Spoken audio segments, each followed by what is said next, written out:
Begin with our bullet points. 24 hours before the visit of Pope Leo XIV to Cameroon, the cities of Bamenda, Douala and Yaoundé are bursting with final preparations, reflecting a nationwide sense of anticipation and unity. Authorities, faithful and local communities have intensified readiness efforts, ensuring that everything is set to warmly welcome the pontiff in what promises to be a historic and spiritually uplifted event. Ramoud Wagdagni has secured a decisive victory in the presidential election in Benin, obtaining 94% of the vote according to the provincial results released by the Electoral Commission. These stories and more will be yours in a bit.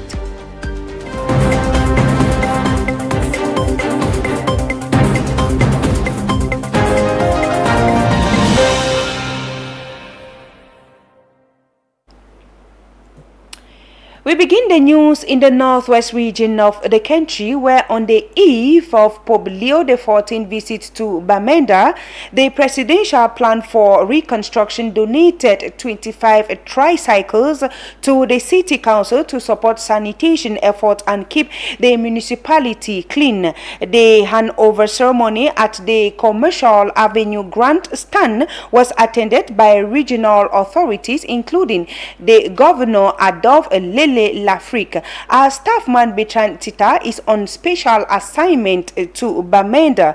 Hello Bertrand Tita, keep us updated with the situation at the Bamenda Commercial Avenue.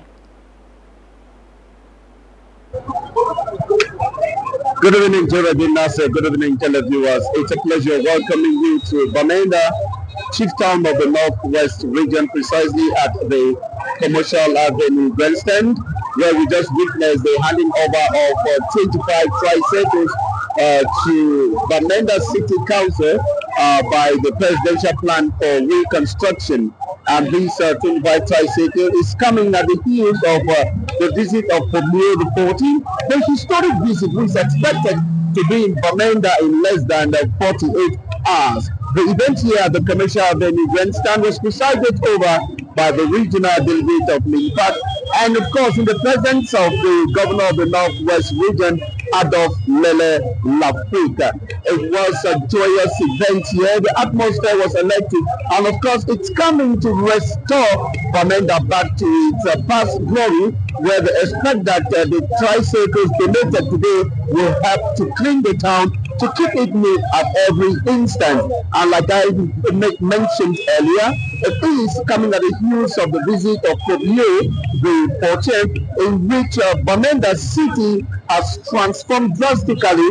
Roads constructions have been going on. The city has been is kept clean already, and everything is in order, waiting for the arrival of His Holiness Pope Leo XIV. It's going to be a very historic event here in Bamenda, chief town of the Northwest region. As you can see right behind me, you have the 25 tricycles with the council workers already making use of it.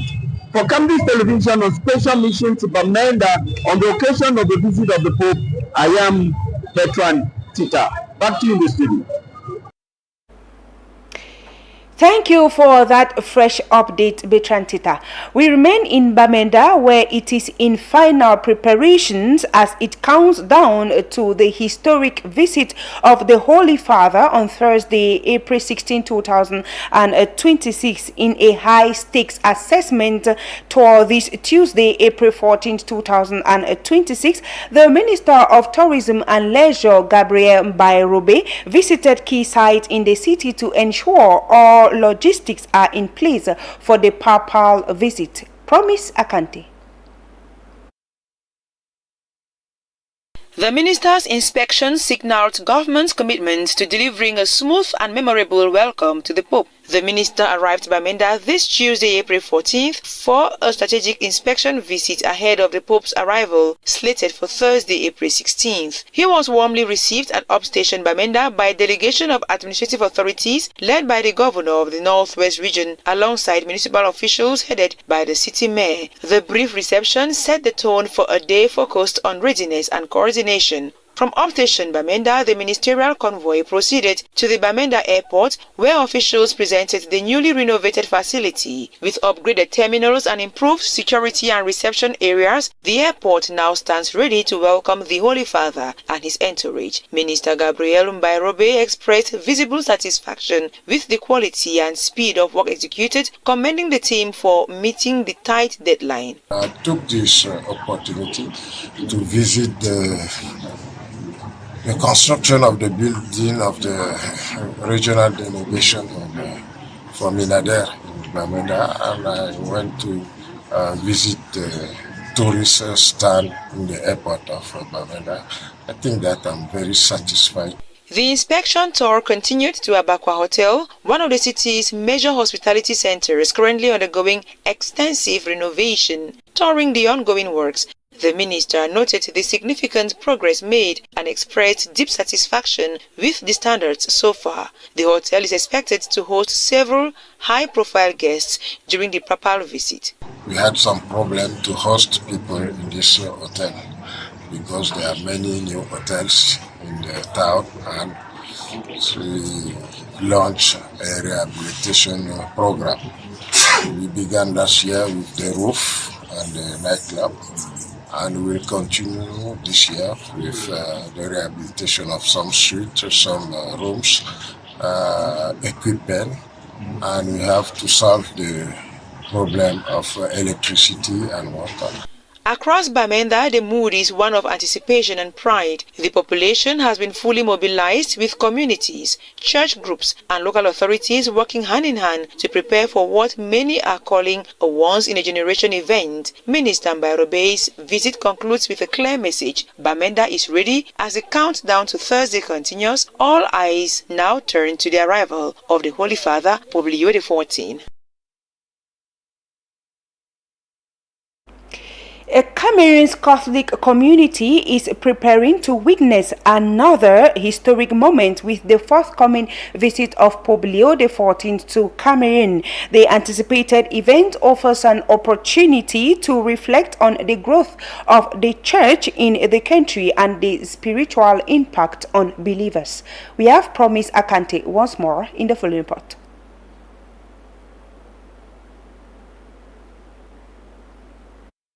The minister's inspection signaled government's commitment to delivering a smooth and memorable welcome to the Pope. The minister arrived to Bamenda this Tuesday, April 14th, for a strategic inspection visit ahead of the Pope's arrival, slated for Thursday, April 16th. He was warmly received at Upstation Bamenda by a delegation of administrative authorities led by the governor of the Northwest region, alongside municipal officials. Cameroon has a long, beautiful history of papal visits, with basically every recent pope visiting the land of promise.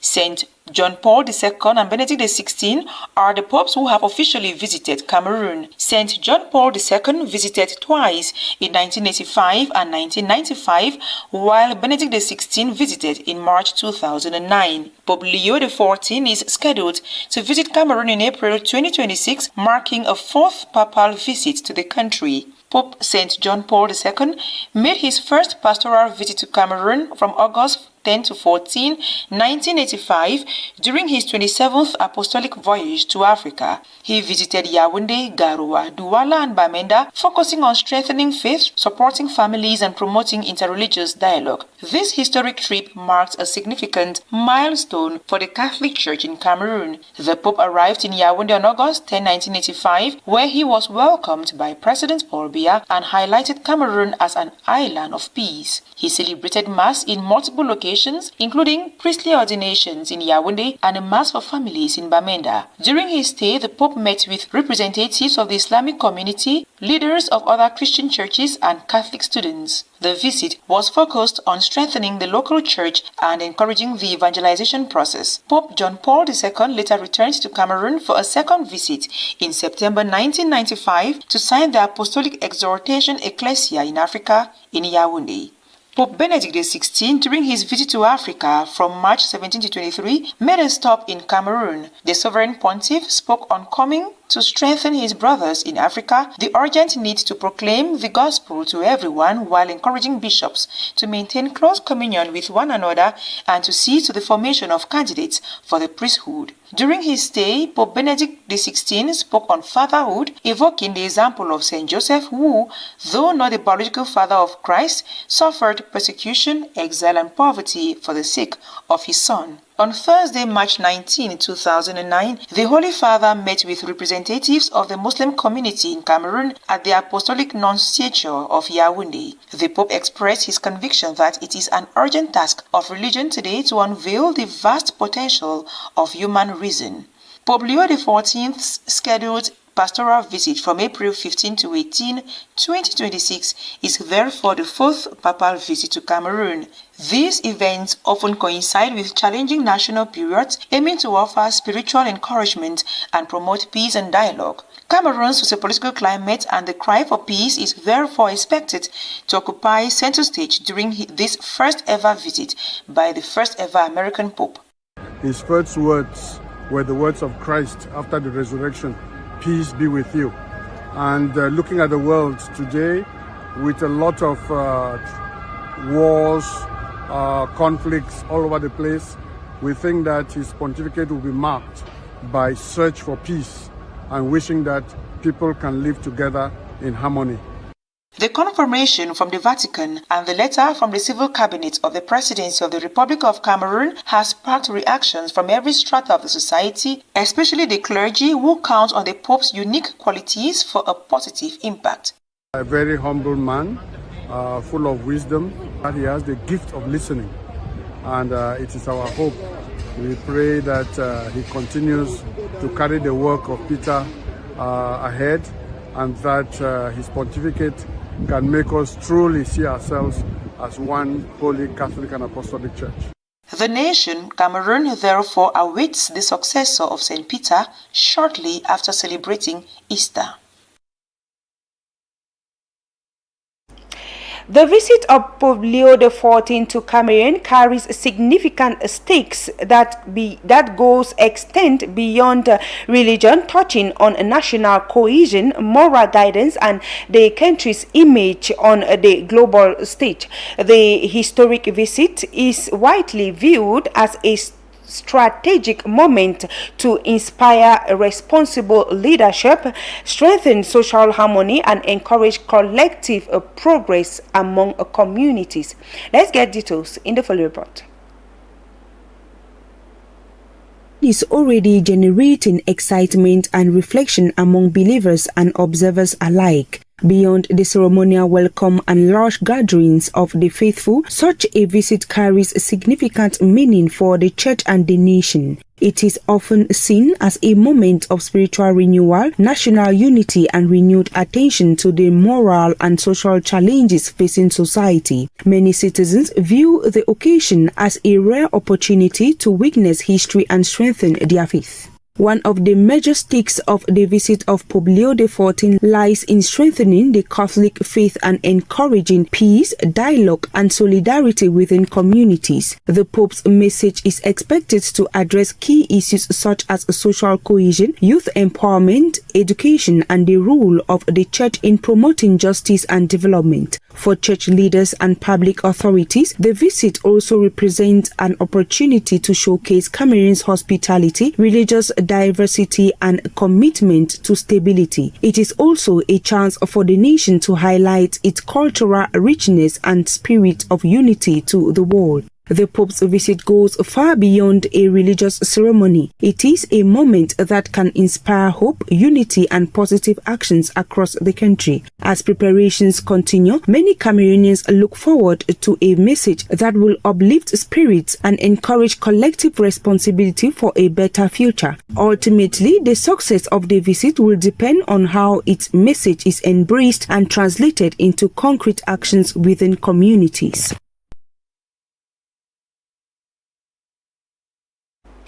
Still in connection to the visit of Pope Leo XIV to Cameroon, let's now take this press release issued on April 13, 2026. The Minister Director of the Civil Cabinet hereby inform the public that the meeting between His Holiness Leo XIV and authorities, members of the diplomatic corps and civil society, originally scheduled on Wednesday 15 April 2026 at 5:05 p.m.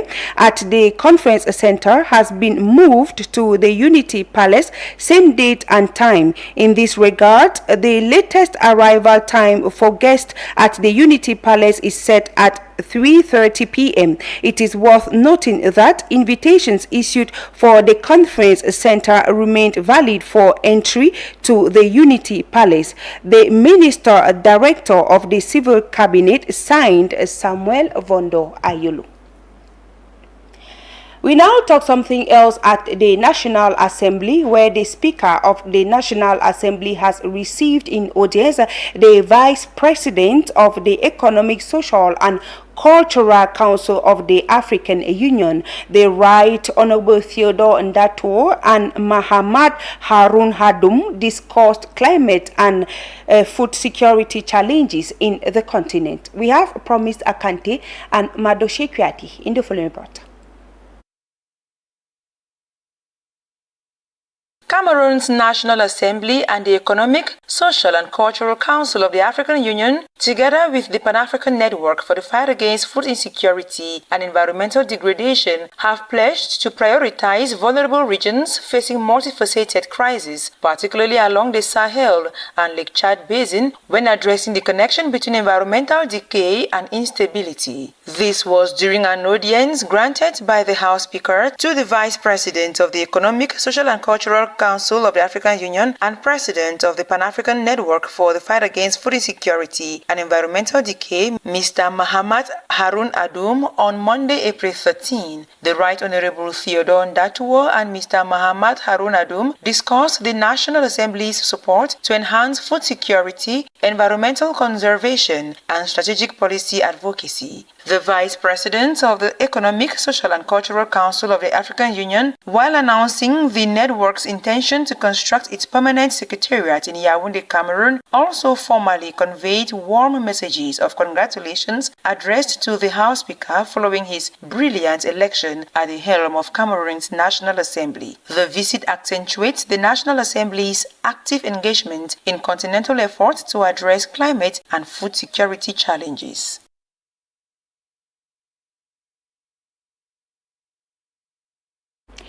Emergency teams have started filling the 25 kilometers Ezeka-Bumyebe Road after urgent calls from community leaders and the Union of Taxi Drivers, as huge potholes have made travel dangerous every day. The work is already helping trade and travel between Ezeka and Bumyebe, as officials agree that only a full rebuild of the road will solve the problem for good. We have Melanie Mbo who completes the story in the following report. From Ezeka to Bumyebe, a 25-kilometer road, what was once a routine journey has become a daily nightmare. Potholes have worsened into massive craters, as inhabitants describe it as elephant craters, with hazards appearing every 5 meters. Travelers say death seems to stalk the road, and the severe deterioration has turned a formerly manageable trip into a dangerous test of endurance. In response to the alarming state of the road, local authorities have decided to take the bull by the horns. An emergency operation is now underway, mobilizing the department's workforce to carry out large-scale backfilling. Ensemble avec mes collègues. My colleagues and I, we have the same complaints about this work. They are in great distress because we can't make ends meet day by day. The situation doesn't improve. Even for our families, the motorcycles are in poor condition and the road conditions prevent us from working properly. The goal is to make the road usable again, answering calls for community leaders while ensuring that equipment is effectively deployed in the ground. The initiative has been welcomed by residents even though they recognized it as a temporary fix. For now, the backfilling brings some relief, but the underlying problems remained unresolved. It is very hard because we don't even know what to do anymore. When we try to make up the difference, we end up going back to paying 300 francs for a trip that should 150 francs. It is really difficult.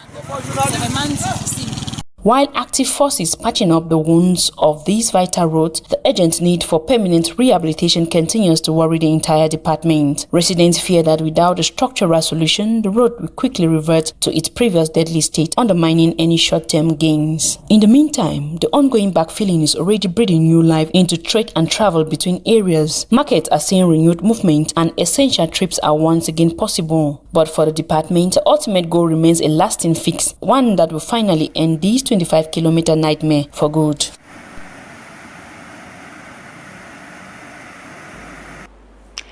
Let's now take a tour out of the country. First stop in Benin, as you heard in one of our lead stories, Romuald Wardani has secured a decisive victory in the presidential election in Benin, obtaining 94% of the vote according to provisional results released by the Electoral Commission. The outcome reflects overwhelming support from voters and is expected to strengthen his mandate as he prepares to lead the nation. Second stop will be in Ghana and then Uganda. These stories are compiled in the following report by Sharon Aratany.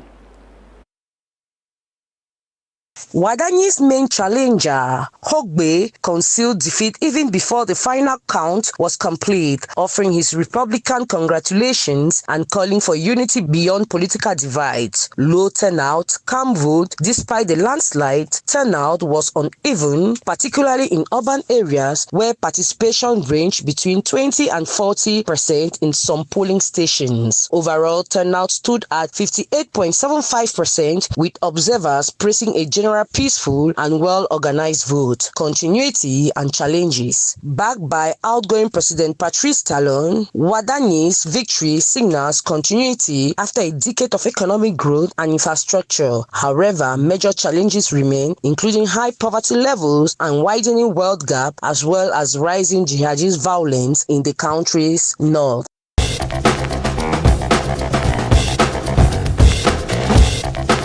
Ghana footballer Thomas Partey has pleaded not guilty to 2 new allegations of rape. The 32-year-old midfielder appeared before the Southwark Crown Court in London, United Kingdom on Monday 13th. He denied twice raping a woman in the English capital in December 2020. In July 2025, Partey was already charged with 5 counts of rape and 1 count of sexual assault relating to alleged incidents from 2021 and 2022, Sky Sports reported. He also pleaded not guilty of those charges.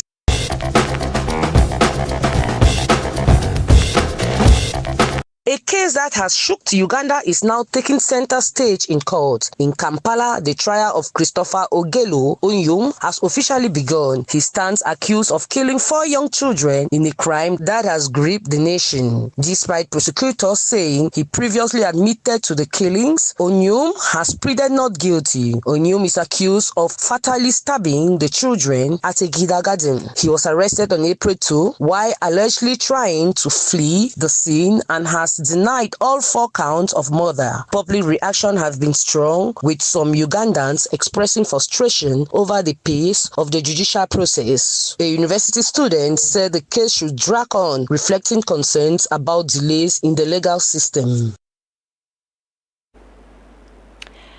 Ladies and gentlemen, we have come to the end of our 6 p.m. news over Camdis Television. It is always a pleasure staying with you. We leave you in the company of interesting programs over the Republican channel. Meanwhile, we'll take the rendezvous again same time tomorrow when it's exactly 6 p.m. Good evening.